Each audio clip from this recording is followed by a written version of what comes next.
कंगना रनौत समेत कई कलाकार मुखर तरीके से ये आरोप लगा रहे हैं कि बॉलीवुड में कुछ लोग गैंग की तरह काम करते हैं जो इनके आड़े आता है, वो उसे परेशान करते हैं। सुशांत की मौत में इसी गैंग पर निशाना साधा जा रहा है। बॉलीवुड में गैंग की बात करने वालों में मशहूर एक्टर शेखर सुमन भी शामिल हैं। आज तक ने इस मामले पर शेखर सुमन से बात की। हमारा पहला सवाल था कि क्या उन्हें भी कभी ऐसी स्थिति का सामना करना पड़ा। बिल्कुल सामना किया है और बहुत जोरों से सामना किया है, वरना मुझे पड़ोस के कुत्ते ने काटा था कि मैं फिल्में छोड़ के टेलीविजन करने लगता, जबकि टेलीविजन पे काम करना उस वक्त छोटा समझा जाता था, हक़ारत की दृष्टि से देखा जाता था। मेरे पास और कोई चॉइस नहीं रह गया था क्योंकि बड़ी फिल्में मुझसे छीनी जा रही थी और बड़ी फिल्मों से मुझे निकाला गया था। तो मैंने कहा ठीक है, तुम मुझे यहाँ रोक रहे हो तो मैं टेलीविजन कर लेता हूँ, और बहुत मन मार के किया था। लेकिन मेरे अंदर ये जज्बा था कि मुझे कुछ करके दिखाना। ये तो भगवान का लाख लाख शुक्र है कि उन्होंने मुझे टेलीविजन के जरिए बड़ा बना दिया, और टेलीविजन का शुक्र है कि उसने मुझे बड़ा बना दिया, वरना इनकी तो पूरी कोशिश ये थी कि इसे पूरी तरह से खत्म कर दिया जाए।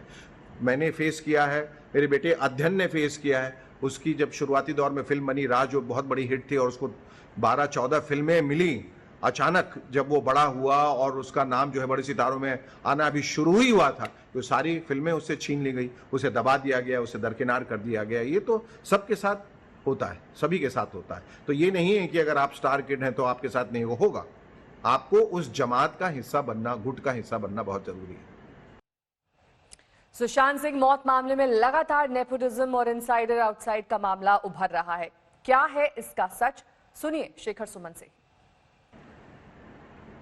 देखिए, मैं शुरू से कह रहा हूं कि नेपोटिज्म या फेवरेटिज्म ये मर्ज नहीं है, ये मसला नहीं है, उसमें कोई हर्ज नहीं है। अगर कोई प्रोड्यूसर है या मैं प्रोड्यूसर हूं तो मैं अपने भाई को मौका दूंगा, मैं अपने बेटे को मौका दूंगा, मैं अपने दोस्त को मौका दूंगा।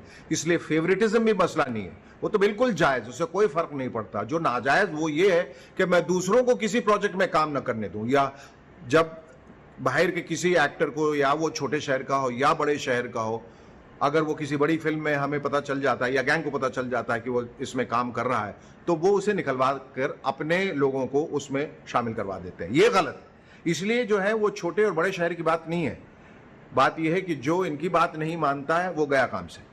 और जब आप इनकी बात मानेंगे तो फिर ये आपको अपने हिसाब से काम करवाते हैं, फिर जी हुजूरी करनी पड़ती है, चापलूसी करनी पड़ती है, वगैरह वगैरह। तो अब ये जो रंगदारों की जमात है, ये जो गुंडों की जमात है, इन्होंने पूरा कंट्रोल करके रखा हुआ है फिल्म इंडस्ट्री में। कौन सी फिल्म कब लॉन्च होगी, कौन सी फिल्म कब रिलीज होगी, कितने थिएटर्स में रिलीज होगी। थिएटर्स पे भी इनका बाकायदा कब्जा है, थिएटर में रिलीज की तारीख पे भी इनका कब्जा है।